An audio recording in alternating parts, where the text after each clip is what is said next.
love them? Why do we feel so good when something's so comfortable? And it is all to do with oxytocin that is released in your brain. It's the same thing as when you're lying on a ridiculously soft pillow, or a puppy, or different things. So cashmere and all these different clothing, soft clothing it's oxytocin. It releases that chemical in your brain, which makes you feel good. Welcome to Forever Young, the health and well-being podcast from Lanzerhof. My name is Mario Pederzoli, and in every episode, join me in conversation with a variety of health experts and special guests as we explore what it means to live well. We may not find the secret to eternal youth, but join me on our quest as we explore just what it means to live a balanced, healthy, and happy life. Hello again and welcome. Well, it is the Christmas edition of Forever Young and the last podcast of 2021. And as we round up the year, I must say, first of all, a huge thank you to you, our listeners, for all the positive comments and feedback that has helped shape the show. And secondly, I'd also like to thank all the podcast guests who have appeared on the 25 or so episodes that we have recorded this year. And in particular, our medical experts and wellness practitioners for their health and well-being advice, as well as those guests who live their lives in the public eye and sharing their insights into how they optimize their health and juggle their work-life balance. Which brings me very nicely to today's guest. He sits before me, a picture of health, impossibly good looking, and the epitome of well-being, although he's staring at the mince pies. Let's see if I can tempt him. For the last 20 years or so, he's graced countless magazine covers and fronted global fashion campaigns for designers and brands such as Dolce & Gabbana, Hugo Boss, M&S, and Wellman. But rather than sit still, he's also been a columnist for British Vogue, written car reviews for British GQ. He works as an ambassador for several charities, including helping to raise awareness for men's mental health issues. And most recently, he's launched his own clothing brand. Oh, and he's just become a father for the second time. Welcome to the show, David Gandy. Thank you for having me. That's a very nice intro. Wasn't bad, isn't it? No, it was all right. Well, I know you're lying because you're looking at me looking at how tired does David Gandy look? Like that's what you're thinking. But I'm thinking you need a mince pie, David. I had my first one yesterday, and that's always that will continue now. My addiction to mince pies. Yes, that's right. Well, that would surprise everyone, of course, because everyone, of course, thinks I don't eat, being in the fashion game and model. Well, we're going to talk about that and lots more. Let's see where the discussion takes us. But anyway, how are you feeling today? I'm all right, thank you. Yeah. I mean, can't believe it's the end of the year. I mean, absolutely mad. And what a crazy year. Like another crazy year. I don't think true. we could. I don't think we thought we were going to be in the same position again. That we're not in the same position, hopefully. But everything, all the signs are. In fact, you reminded me. This time last year, we were all looking forward to seeing the back of 2020. Yeah. And looking forward to 2021. Yeah. And here we are again. Groundhog Day. Yes, indeed. There you go. Yeah. Well, as I said, we've got lots to talk about. And let's start with most recent events and the launch of your new clothing range. Yeah.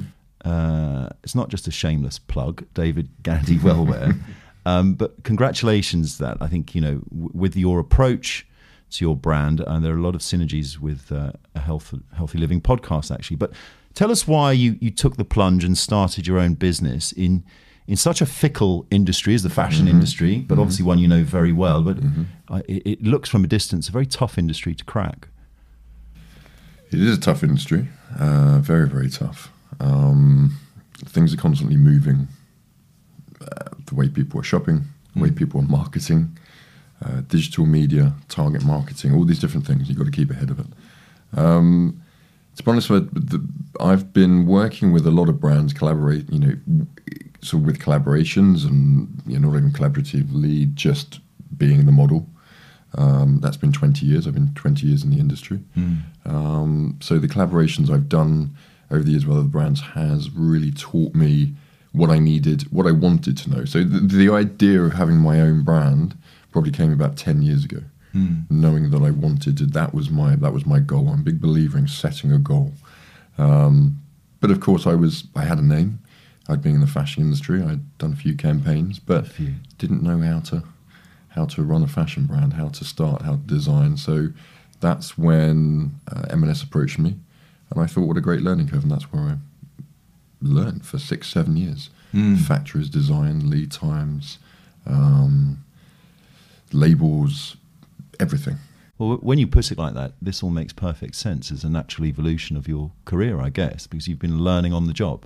Learning on the job, and didn't want to. And I this is not critical of anyone who starts their own brand, but there's a lot of people who are starting brands, are starting fashion brands, and you can do that with Instagram, with social media, very, very easily now.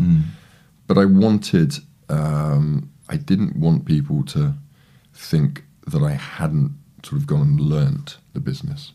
So there was a side to me that wanted that authenticity for people to know that, okay, so he's almost paid his dues and he's gone back to learn, and that's basically, and that's what I did with the fashion industry was for the first 5 years was me observing, me watching everyone. How does it work? Where do I fit in? Where's the goal that I need to get to? And I always stated it was looking at the top female supermodels and asking them and looking at them and realizing that they ran this as a business. There was a big team behind them, agents, PRs, PAs. There was a strategy, and none of the men in the industry ever did that. So that was it. And then we got the break with Light Blue, and that's really when I think a lot of people may have sort of sat in their laurels, and that was it.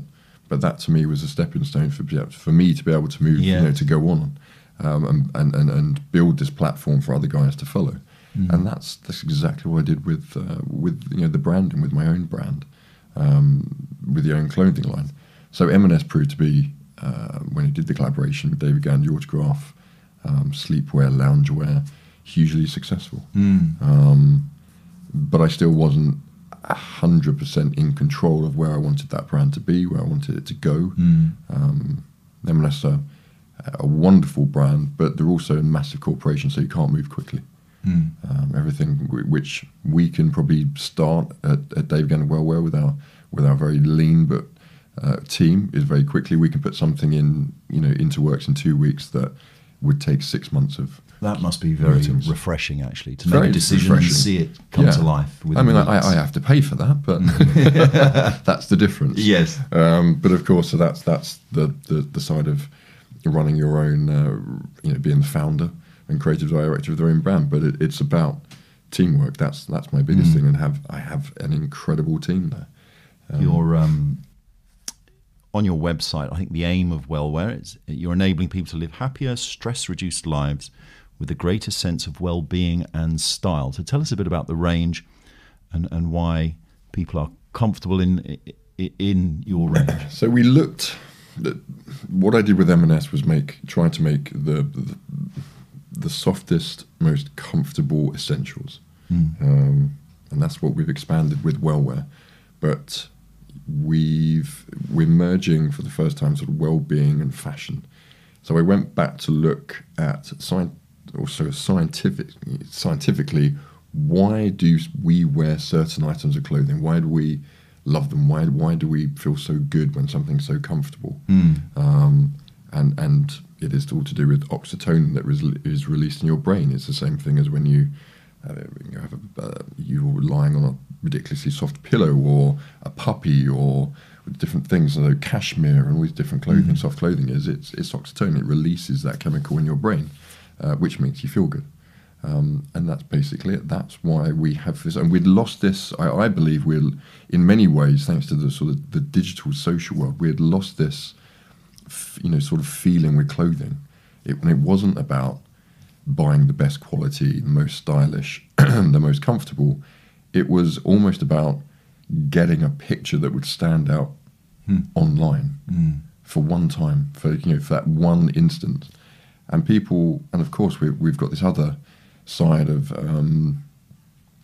fast fashion, where people can buy the latest trend, but they're buying T-shirts for £5 or £8, a dress for £10, and that for sustainability it's the least sustainable thing we can ever do. So the other side where we had to look at well-wear, and this is another psychological thing with clothing as well, is that people get a buzz from retail therapy. You get a high from buying, but then it's been proven that you get a massive low once you realise that bit of clothing hasn't washed well, it's falling apart, you have to get rid of it. However you get rid of it, you probably chuck it away, so it goes on landfill, and it's made of polyesters and acrylics, which not biodegradable, and it has a massive impact. And they've not been produced well in the first place, and to be able to make it at that price is, there's a reason. There's a reason where it's been made, yes. Who's been making it, the conditions those people have been making it, and that impacts people. And I think people are becoming much more aware of this now. So where we looked at that element to make it, as we're not saying we are a sustainable brand. What we are doing is saying that we've chosen factories that take sustainability very seriously, and they're constantly developing that. We've chosen materials, cottons from the BCI, the Better Cotton Initiative, organic cottons. We're trying to reduce synthetic man-made plastics, fibres in our materials. We have one recycled polyester sort of lounge set, and that's about it. But the rest of it is all natural wools and cottons, which there's different ideas of sustainability. So we've looked at the conditions that people everything's made in Portugal. The conditions we've been physically across to the factory to see the conditions of people working, what they get paid, how our materials are made, how they will last, the testing on the materials to make sure that they last a long time. So from a weird point of view, and people aren't quite getting it, so we're saying we actually want you to buy less. Yes. That's the idea of it. So production is horrendous for the environment. It is hugely impactful. So what we're saying is our items will last a long time. If you want That's a strong message in itself, isn't it? You want them to buy less, but carefully select your items. It's carefully selecting items, and we're essentials, and obviously we will expand. So we're essentials at the moment, and loungewear and some outerwear, and then hopefully we are already expanding into next year into outerwear, more daywear. So you can combine that whole and still be comfortable.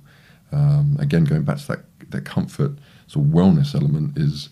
There's been lots of studies done by university of putting students or people going into work into comfortable clothing, and then or conditions of comfortable in comfortable clothing, conditions of uncomfortable clothing, and you see results are people in comfortable clothing are more open, they're happy, they're positive, and they're actually they're more generous. It's quite a strange thing. And I'm guessing here, but of course the guidance at the moment is to work from home where possible, and many are. Yeah. That's probably not been so terrible for your brand with your comfort clothing or comfortable clothing and athleisure. No. Whether people are staying at home, whether people are going off to work, it doesn't matter. We're making essentials. Those essentials are exactly as they say. They're essentials to go in your wardrobe, whether it's a weekend, office, whatever, gym, lounge. We've covered those. That's never going to go away. No, those essentials are like getting a haircut. You always need those in your wardrobe. We are expanding to outerwear. We already have, but we want to be able to people to mix that and educate and show people how to mix that comfortable clothing within a slightly more formal element, going into the office, of course. And this was before the pandemic. Remember, this was banks were saying to their employees, you don't have to wear a suit anymore. Now I love suits. Tailoring is one of my biggest passions, and I still wear suits for the right occasion. But of course, I've gone much more casual now, not to do with well-wear, just because that is the way. Are you wearing well-wear today? I am wearing head to toe in David Gandy well-wear. I'm not head to toe, so I've mixed it, and this is what we're saying again. So this is our shawl collar sweat. So again, shawl collar is a very traditional style of shawl collar jumper. it's on tuxedos, it's on knits, and we've put it into this sweat material. So we're mixing those two elements. It's a fleece back, so it's very, very comfortable. I actually forget myself when I'm trying to, sort of when I'm talking about well-wear, and actually I'm sitting here, and then I think about the comfort of it, because you forget actually about the comfort. You don't, if you're in a suit or something, you might sit and think, oh, the tie's a bit tight and that collar's not, I feel a bit restrictive. But I'm not here. But I'm hopefully still wearing, still got the essential of looking quite smart. So what comes across, David, and I think it's refreshing, and it's clear how passionate you are about it. But the easy option would have been just to be the face and let other people worry about the business. Yes. But you've thrown yourself in feet first, and but I think you're actually loving it, aren't you? I can tell. I think you love stress, right? I think I pretend I don't. I'm very British. I'll moan about when there isn't much work, and then I'll moan about when there is a lot of work. Yes, the stresses are. This is the biggest undertaking I've ever done. The whole team, and there's only within the well-wear 6. We've just taken someone else on, 7 of us. But we are all. This year has been brilliant, but it's been stressful. The results are good. We're very, very happy. People are understanding the messaging. They're loving the clothing. We've had masses of repeat buyers, which says a lot. Which says a lot, yeah. So but I, as a founder and as creative director, I'm over every one of those different people in the team. And the team of Canvas, so Canvas came in, one of my best friends, Charlie T, he started Canvas, and they wanted to, and they're a branding agency. And I've obviously been talking about, he knows he's been my best friend. So over many glasses of red wine late at night, we've talked about how we would start. And then the pandemic, and he said, David, for the first time, you are going to be in one place for the next 3 or 4 months. I've basically got you here. So we weren't together, but over Zoom, let's get this together. Let's get the IM and the plan and the voice and tone of voice of the company together. And then let's go out and get investment for it. So that's what we've done. Congratulations. Thank you. And I'm sure it's been exhilarating and it's its own reward seeing it grow.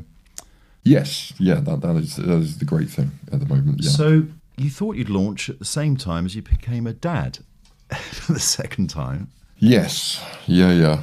So I kind of got 2 little babies, as I call them, in many ways. Yes, Matilda basically launched, and Matilda was born. I'm sorry, Matilda. I'm that tired. Tabitha. Let's get that right. Can I help you there? Yes, David? Tabitha Arabella was born virtually at the same time. So yes, it's stressful. Of course, we have Matilda. So Matilda's a lovely age at being 3. So trying to get that balance right is difficult. Yes. I still, and of course, this is not, well-wear is not the only thing I now have going on. It's predominantly the major project, but of course I still have the modelling style, I still have the licensing style, I'm still face of the brands. I still have to keep that side going as well. Yes, as you say. So in mixing the two, I have to find time to work out, of course. That's usually now at sort of 9 o'clock at night, which has always kind of been the way anyway, but that is my sort of hour of training at night, which isn't ideal, and I'm missing, more and more, workout times than I would like. So I'm not in the shape I would like to be at the moment. That's the thing that's having to take the brunt of me sort of being so busy with the family. But that's the nicest, for the nicest possible reasons. For the nicest, absolutely, yeah, I don't mind that, and it's I do enough running around with Matilda. Yes, all the time. She keeps me. And how are you as a dad? Are you a doting dad? Are you a modern dad? Changing nappies, midnight feeds, that sort of thing. Yeah, I'm very hands-on. They're very hands. I mean, you're quite redundant as a dad. First of all, with a newborn, I'm very hands-on after, I probably would say 18 months to 2. After that 2-year phase, and I love it. Like Matilda at the moment, 3 years old. She's my little mate, and she can come anywhere with me. We were swimming on the weekend. We were in Richmond Park. She comes everywhere with me, and we just sort of do our little thing together, and give Steph a bit of rest just to be with the baby.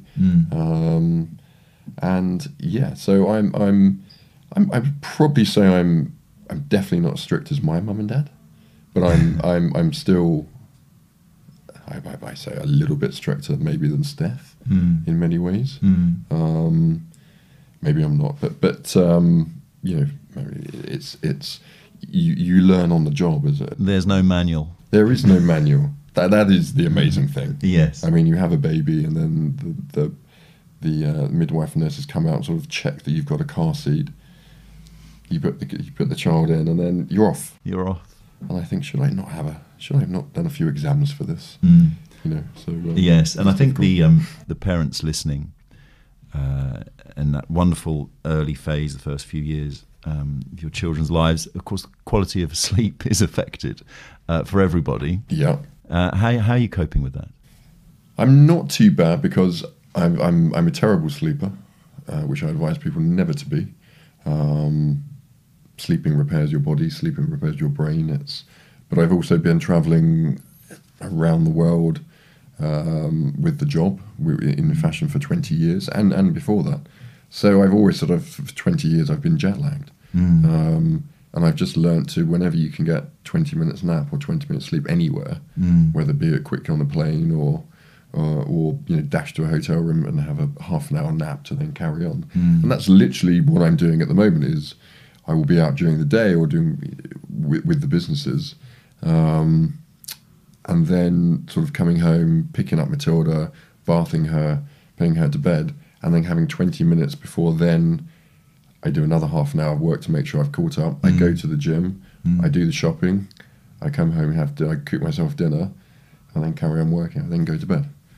That is the time at the moment, and that is that's hard going all the time, and then getting a few hours before Matilda kindly wakes me up, and I try and persuade her to have half an hour back to bed. Yeah, the early morning call. Yeah, exactly. Let's talk about your career as a model, and probably fair to say you're probably the world's most well-known male model. And how did you cope with that? I mean, clearly it was, I guess, a gradual process as people got to know you. But as you said at the top of the show, it's pretty much 20 years. So, which is testament to your longevity. You're wearing well. Wear well. Wear well, exactly.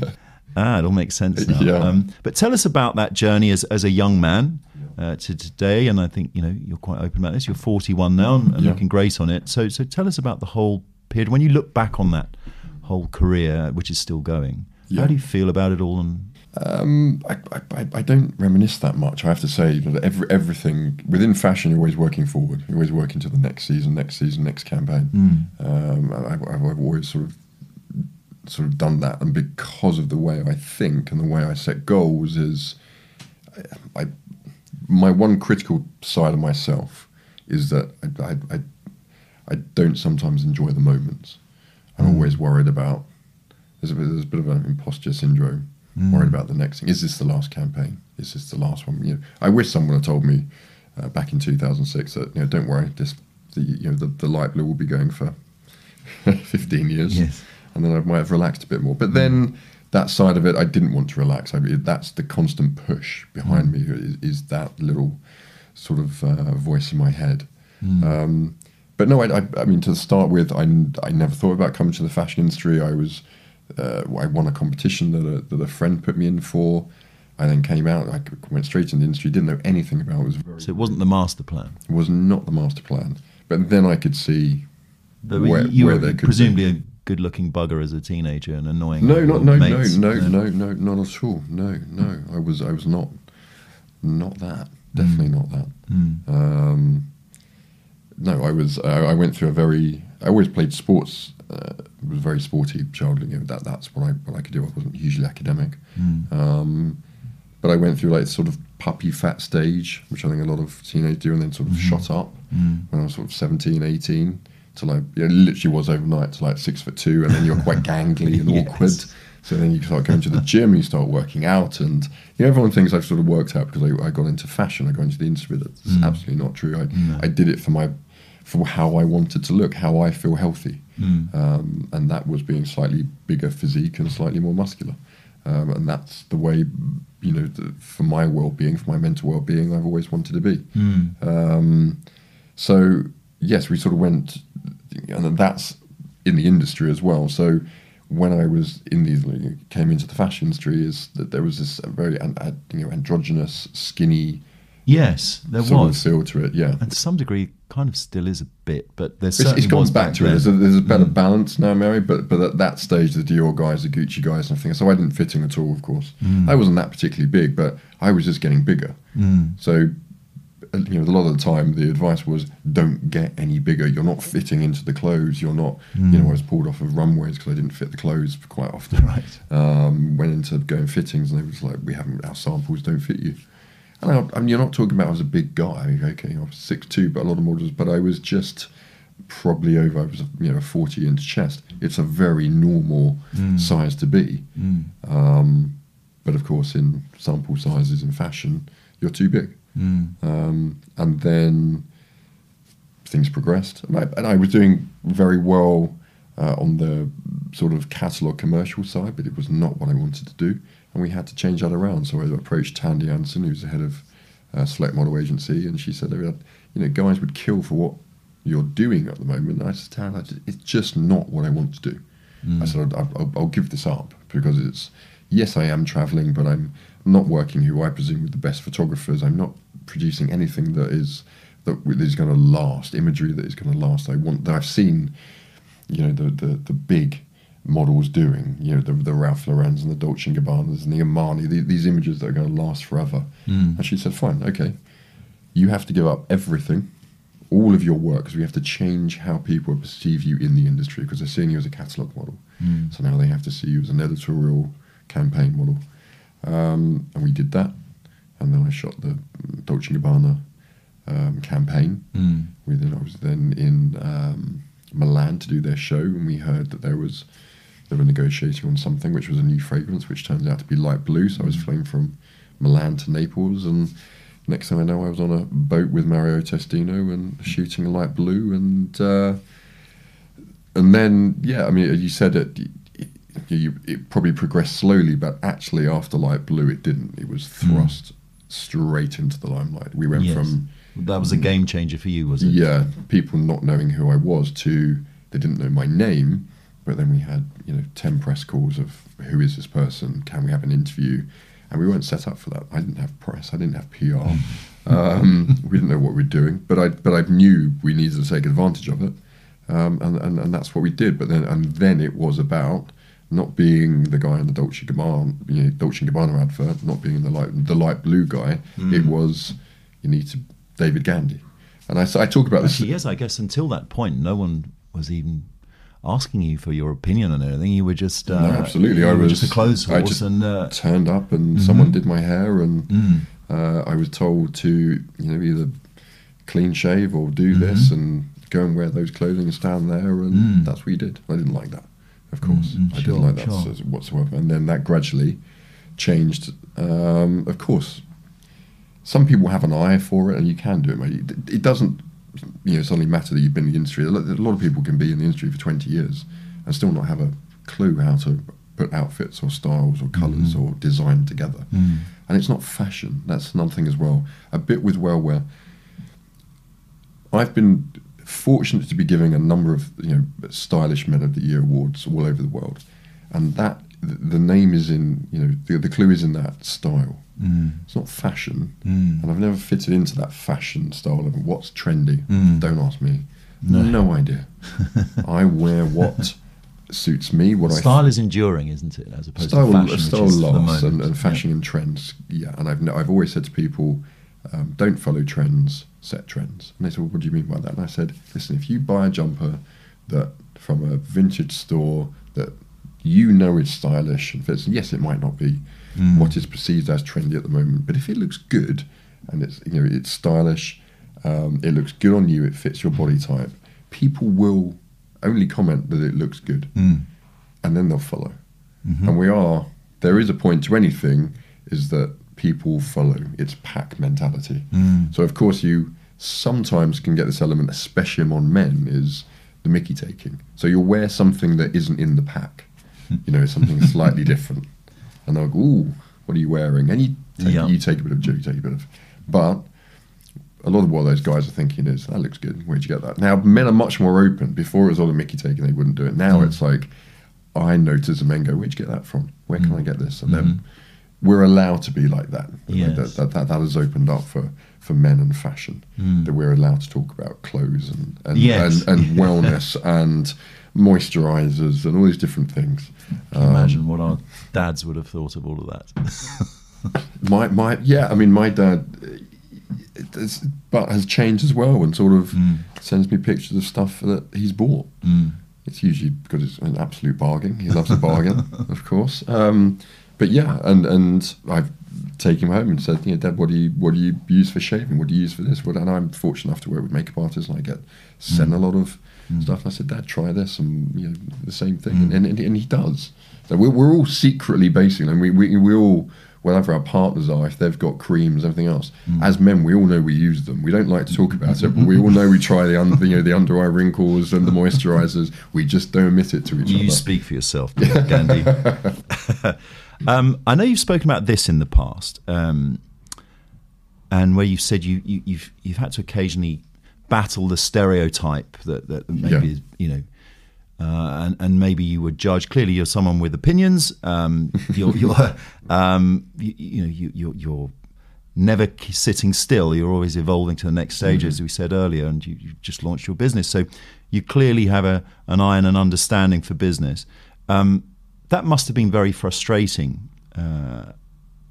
And how did you cope with that and go beyond it? Because you have changed the landscape, really, for the industry, for male models. It's about gaining respect. I don't think it's walking there is a lot I've noticed in the younger generation. If this idea of, and this goes for employees that we've met, that of the demands of young people straight away, as if they should be top dog immediately. Life I've explained to anything into modelling, and then doing fashion brand, I was willing to be at the bottom and work my way up and learn. A lot of it is about listening and observation. Don't go into something thinking you know it. Now, you may have great ideas, but people aren't going to listen to you. You have to prove that. You have to earn their respect. You have to earn respect, and that is the thing nowadays. And that's sort of almost the way I've gone into everything, is being very respectful to the people I'm working with. And that's the longevity in the brand that I've worked with. So all these brands like Jaguar, Massimo Dutti, Dolce & Gabbana, all these brands I've worked with for 10 years, 15 years. And I've shown them respect, and they've shown me respect. And I've shown those respect for, say, for Dolce & Gabbana is, I've never worked for another Italian label. That's respect. I'm not under an exclusive contract not to do that. I could, but my respect is, they started my career. I wouldn't be here with them. So I'm not going to be the face of another Italian big brand. It's Dolce. That's it. Same with M&S. The same with Jaguar. Always different. So that's that loyalty, and that's repaid. Mutual respect. Yeah. So yes, there is still the first stereotype, and I still get it, is David Gandy from Essex. Now, I don't know any other place when someone says, I'm not sure where you're from, but Mario from Suffolk, from Lancashire, you just don't get it. It's David Gandy from, as if Essex is a derogatory thing. Or is Essex, is an Essex boy. So firstly, you have to get over that slightly. I'm very proud to be from Essex. Essex has a lot of famous people, a lot of successful people from Essex. There's a lot of grafters, a lot of successful people. But then it was the perception of a male model. A male model from Essex. A male model what from you're battling Essex. Against. So when you are going in, and this was the other thing as well, when I've gone into, and brands use me to come in to advise and to creative direct, and that name is, you is brought up that David Gandy is coming in to advise, and they're like, the model, what does he know? And the perception is that you've had nothing to do with building your career. Nothing to do with strategizing, anything. You've just sat there. You've been handheld the whole way. Yeah. And that is the perception, of course. And I think a lot of people would like to believe that as well. There's a difference. And there's also this other side, whether it's a UK thing or a thing, is We love to build people up, but we love to knock people down. So we can knock them down sometimes. It's which I never understood. I didn't think that was actually, but actually it is. So you've then got this side as well. And I suppose in some ways, and I was talking about this the other day at a talk I did, as I think we can all be like that. We're always going to maybe have a little bit of resentment for someone or a little bit of jealousy. And I've learned not to have that whatsoever, is just be positive. Give people a positive outlook. You might not believe in what they're saying or agree with what they're saying. Doesn't mean we have to divide. We're in such a polarized position at the moment. It seems to be left or right, black or white. There's no middle ground. And people just seem to want to have this voice. And they do have a voice now on social, but it seems to be a quite demeaning, angry voice all the time. Yes. Easily offended voice as well. Easily offended, and it's just about, I just think, just be positive to people. Do you like what they do? I say, well, congratulations you, but other people have started brands. I might not like them. I can see a different direction they should be going and things else. But it's not up to me. It's up to them. It's up to me to go, congratulations on what you've achieved so far. Really well done. There's other models that, and there are some other great, some big models, and we all do go, what a campaign, well done. And we all comment on each other or give each other a ring or an email going, mate, honestly, that cover you've just done or what you've just done with this, so well done. Because I suppose we know how hard it is to get there. Yes. But it's that positivity that we always say, it's a bit like it grows roots. If you're positive to someone, they're positive. And that can be down to anything. Smiling at someone, saying hello in the morning. But it's that positivity in someone, and that passes on. And that's something with Wellware, which if you look at the website, the Instagram everything is positive. So we're trying to be, we've just done this little Christmas film, and it's not really about selling clothes. Of course, Wellware is in it, but the actual concept was to make people smile, and that was it. And in our campaigns, where I had to cast 11 other models, and I cast them very carefully because I want them to come on in to the brand like I've been brought into other brands and longevity. So when I was casting them, I'm seeing them, they're going to be with the brand if we are around, hopefully, touch wood, for the next 10 years, they're with us. And they are all positive people. And we had an incredible time at the shoot. Like, even if I say to myself, after 20 years, I know how a set should be run. And no one wanted to go home. Everyone at the end of the day was still, we had to usher everyone out because we still had 3 days of shooting and we need to get home and get some rest. And I think people can feel that within the brand. So from that point of view, from that positivity, from the people who go on from Instagram to looking at the website, the feeling, the positivity from the videos to getting off that website to buying process, which is we are trying to make it as unstatic as possible, to sit in there, to getting your delivery the next day to this comfortable clothing that when you wash doesn't shrink, that when you wear it, we've got Wellware Breathe and Wellware Care that looks after your skin to the point of going, isn't that holding well? It hasn't shrunk, it hasn't, it's washed really well. To that comfort value, everything's positive. So you're building a story there. It's not just a shoot for the day. It's a narrative, yeah. And you see your models possibly being with you for years to come. I hope they will, yeah.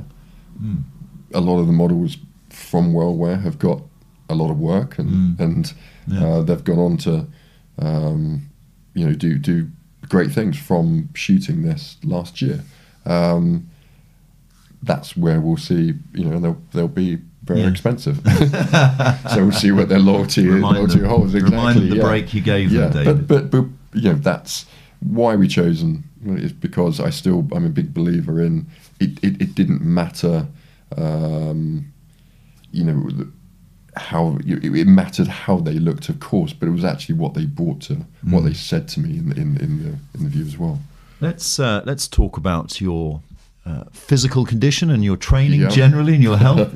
I mean, you said earlier that you don't feel at your optimum physical condition and best, but I can't quite see that from where I'm sitting. So, I'm really not. How are you keeping fit? How do you like to keep fit? What's a typical week look like if you had free reign? If I had free reign, I would be at the gym for an hour and a half every day. That that is not possible at the moment. It's usually 45 minutes to an hour. My cardio is walking the dog. Matilda, I walk everywhere. Right? We've got an office in Soho. I live in southwest London. And I was on the phone pretty much, and every 5 minutes I would get off the phone or get in a taxi when I couldn't find a taxi. So I walked home, and I think it's 3.5 miles. Now I go for a 5-mile walk in the morning with my dog. So 3.5 miles, people are like, are you mad? Walking home. But actually, it doesn't take that long. I'm still working. That's my fitness. People don't realise those little bits of walking. And you can enjoy London while you're walking. You can enjoy London, and it's beautiful at the moment. And I do love. So I'm not, I don't do much cardio. My cardio really is because of it's kept within sort of the circuits and stuff I do within the gym, which is all weights. And so I incorporate in that bit. I'm not particularly that fit. I've always stated that. I've done London marathons and everything else, and I hated every minute of the London Marathon. I'm not a runner, not a long distance runner whatsoever. I love walking, I love hiking. So that's how I sort of keep that side down. My issue is because I literally don't stop. I drive my other half Steph mad because I am not that person that can sit for a few hours and watch a box set and so I'm constantly on to the next and next and next thing. So I don't stop. So for me, I'm burning sort of between probably 3,500 to 4,000 calories a day, especially if I'm training. So I need to get those. So I need to get back 4,000 calories, 3,500 to 4,000 calories a day just to maintain the size I am. So to me, it's fuel I'm putting into my body all the time. So I'm just trying to get this calorie in. And if I don't do that, and if I don't go down the gym from not training and not sort of eating right, I don't get bigger, I actually get smaller, which to me, in my mental well-being, is horrendous. If people go, oh, you've lost a bit of weight, you've lost some muscle size, that kills me. Absolutely kills me. Red rag to a bull. Yeah, when most people say, oh, you lost some weight, that's good. Yes. It's not. It's the other way around with me, really. You obviously enjoy training. You said earlier that you were a sporty kid. What were your sports, and are you still playing any sports? No. I wish I could. I don't. You can. Timing wise, I could, and I love. I'm probably one of the most competitive people in the world. I think sometimes I'm hugely competitive. So and I love that. So I played cricket, football, rugby, anything that could probably get me out of class. I played, and I do miss that in many ways.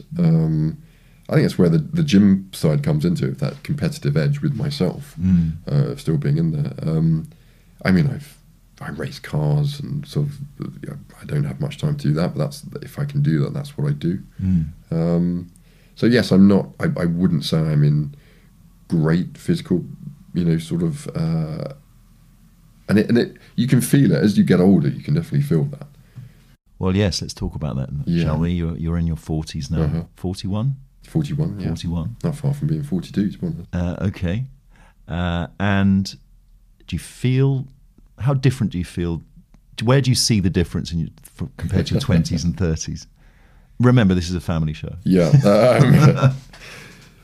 I think you feel it. I think you definitely have to change your training, which I've done. But that's learning a bit about on the job of not trying to push heavy weights.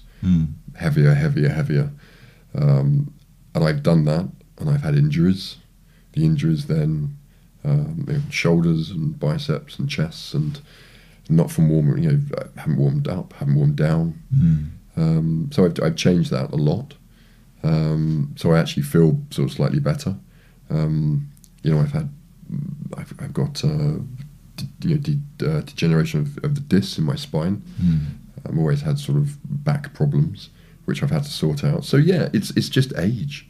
But I'm still flexible. I still go to I still am down the gym, and I'm still pushing. That's good. You're still flexible, because it's a typical trait of men in their early middle ages. It's not. Yeah, absolutely. Not to be. Yeah. Are you working on that through yoga, or is it just your own routine? No, I've never done it. It's just I make sure I do a lot of stretches now if I'm at the gym. And you do, anyway, if you're bigger and muscular, not leaner muscular is you're restrictive, basically, at the end of the day. You're not as flexible, and that's just the size of your muscles. And that was something as well in the fashion game. I couldn't. There were times where my competitive edge took over in the gym and I got too big. So of course I'm then putting stuff on it doesn't look good. It just looks I'm too big. Nothing starts fitting. So yeah, you have to get that balance right at the end of the day. But yes, that pushing heavy weight is the thing I've learned. That almost if I could go back and go, don't try and push the 42s, and take the 38s and keep your form and do a set of do 6 sets. I invite you to try Leanne's aerial yoga class, which is which we've just launched here. Yeah. We'll get you a space. We'll have you hanging upside down and doing things you never thought possible. It's quite something, actually. It's a game changer. When I did try yoga, the more advanced yoga, I could do better with the more advanced yoga than the beginner's yoga, which is because I was stronger and I could balance and I had that strength. And people go, how can you do that? But actually you can't touch your toes.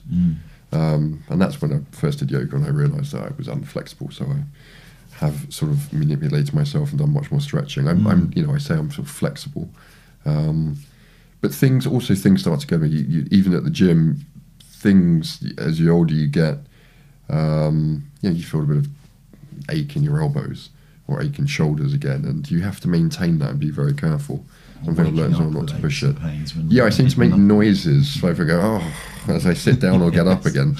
I think that's just age at the end of the day. I think so. What about your nutrition, David? Do you look after how you fuel your body? Or yeah. As I said, I see it. I love eating. I always have. It's actually mince pie is coming my way any minute, and I do. And it's another stereotypical view of models don't eat. Well, I'm I'm below 15 stone, but that's usually sort of between 14 and a half, 15 stone, 6'3" guy. You have to fuel. You have to eat, and if you're constantly moving, constantly at the gym and everything else, then yes, it's like. A few sort of basics is I don't eat processed foods. So anything really in a packet or anything white or anything I don't particularly eat. So white bread, everything is wholemeal, everything is seeded, everything is wholemeal pastas. And yeah, in anything sort of pack, I'm not saying I don't eat biscuits, but I've always sort of joked with people that you can have the triple chocolate chip cookie or you can have 4 Jaffa cakes. Just look at the label kind of thing, and you can, sort of, and the rich tea biscuit, the Gandhi family loves a rich tea biscuit. Matilda is obsessed with them as well. And they're a very low fat, sort of, low carb kind of biscuit. There's different ways. Everything's in moderation. Put a big chocolate cake in front of me, of course I'll eat it. So your guilty pleasure is a rich tea biscuit? No, that's what I eat. My guilty pleasure, if you put those 6 mince pies, I could get through them with a cup of coffee. But if I go home and my mum's, I go home and my mum and dad look after themselves as well. My dad is still he's turning 70 in February. He's running every other day. He looks after himself. He's down the gym. So I've sort of got that's built into my ethos really of that's how you do it. But at the same time I'll go home. My mum would have baked 4 cakes. I don't know who she bakes them for because there's only a few of us going home, and we enjoy them. We're not saying no to that, but you have to get that balance right. So it's a balance again. I need a hell of a lot of protein if I'm training, and getting the carbs right. But again, there's good carbs, there's bad carbs, there's good fats, there's bad fats. Everyone thinks that fats are bad. Yes, saturated fat is bad. Lots of sugar is bad. We're very nutritionally inept in many ways. We still don't know how to read the back of a label. Many people don't. I think we're looking at this. We're talking about pandemics and COVID, which is of course terrible. But we're also looking at we're the fattest nation in Europe, especially among children. And it's getting worse. And it's getting worse. And it's a simple thing to educate children into what they are eating. I'm not sure if you were educated. I certainly wasn't. There was a home ec class. I think I learned probably to make spaghetti bolognese and a cake, and that was it. But I've taught myself. And it's much better now. There is so much more information. But you're right about children. They're leading increasingly sedentary lives with gaming and so on, as opposed to being on a pitch or running around the playground and just being active. Yeah, absolutely. So something as I said to you before we started with Matilda is, we were swimming, we're in Richmond Park, we're walking, we're constantly moving. I like her outside with me and not. Yes, of course, there are times when we put her in, we give her our phone, where she sits in front of the television, but we try to keep that to at least time as possible. Because it's those formative years that lead to the healthy habits in their adult lives. And it is habit. You can joke to the point now where we used to have get a takeout once a week with our family. We still had to go and get the takeout. We would go and get it. It wasn't delivered. No.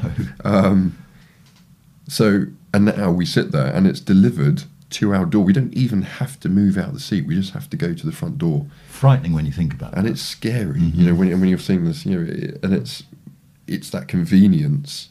They just don't have to move anything.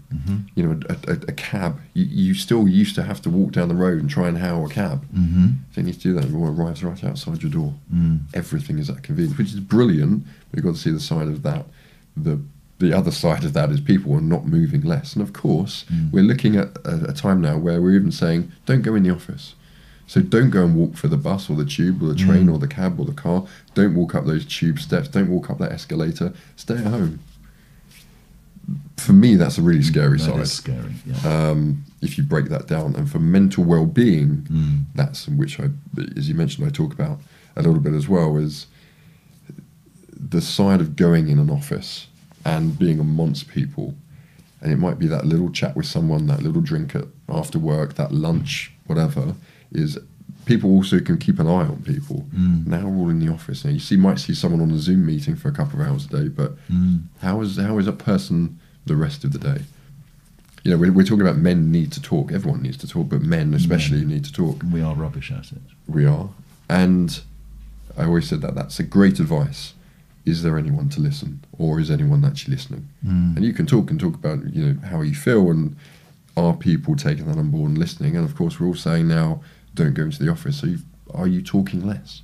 Are we actually all going to be at home? And we're supposed to be, we're supposed to be the most communicative of all neighbourhoods, thanks to WhatsApp and social media. But actually, face-to-face communication, it's disappearing fast. It's disappearing, and of course, you've got lots of people who you're not really. You're reading other people's views, and again, you're seeing this polarised, very sort of. And of course, you're being targeted to what you're read or what you're reading. Of course, it's all algorithms. Yes. So there's a scary side. Yes. To a lot that is happening that I don't think we're going to see for the impact of it truly for a few years. Yes, and appreciate this is all about the restrictions that are in place are about containing coronavirus, but the consequences of those restrictions, as you say, we'll see the consequences of those for years to come, especially with younger people. Yeah, but I mean, if you know they're going to come, then you can put. Of course, we didn't think we were all still going to be, restrictions and lockdown at this time. Maybe it will prove that with the vaccines that we won't. But you have to, however people do it, or whatever governments do, they need to understand that we are going to see a knock-on effect here. And you need to put precautions in place or sort of practices in place that are going to help those people.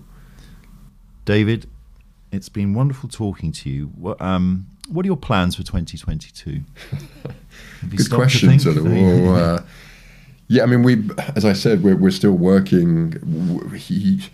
We're working on sort of the collection for this time next year, which will launch in September. So we're already virtually a year ahead.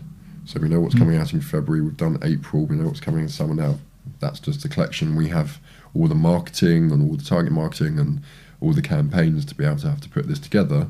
But we're already trying to predict what people are going to wear this time next year. This has given you a new lease of life, hasn't it? I can tell you're really obsessed with all of this, and you have to be because it's your business at Buxton. Absolutely. There's no but it doesn't stop to the point of I've even told customer services and everything that when there is if there is, and there haven't been many, which are great, but with delivering globally, there are always going to be problems, whether could be couriers or something else, and what we've tried to do is, I said, if there are any major problems, then I will take over those last sort of calls. So the founder of the company contacts them and says, right, can I understand what's going on? Let me have a look at this and let me solve it for you. So even to that point, at 1 o'clock in the morning, I'm going, right, now I can sort this as a founder out. That's the detail I've kind of gone into to make sure I've got the company run how I would perceive a company should be run, and keeping customers, making sure they are happy. It's so expensive to get customers, it's a lot cheaper to keep them. And whether that's just sorting out and saying, we're so terribly sorry something's happened here. Yes, it's out of our out of our control, but you've still paid money to trust us. So let's sort this out and let's keep you as a customer. And that's what I love when brands have done it to me, and that's what I'm doing to them. That's a constant journey. We're 7 weeks old at the end of the day, right? So which sounds mad. So next year is going to be, it's not going to be easy. But if we can carry on the same sort of trajectory as we are, then it hopefully looks positive. Well, David, it's been great as always chatting. Thank you, sir, for having me. And thank you for sharing your wisdom and thoughts on life in general, and how you got to where you are today. I can have a mince pie now. Now we can stop the chat and start eating the mince pies. But thank you very much. Pleasure. Thank you. Merry Christmas to you and your family. Thank you, and to you.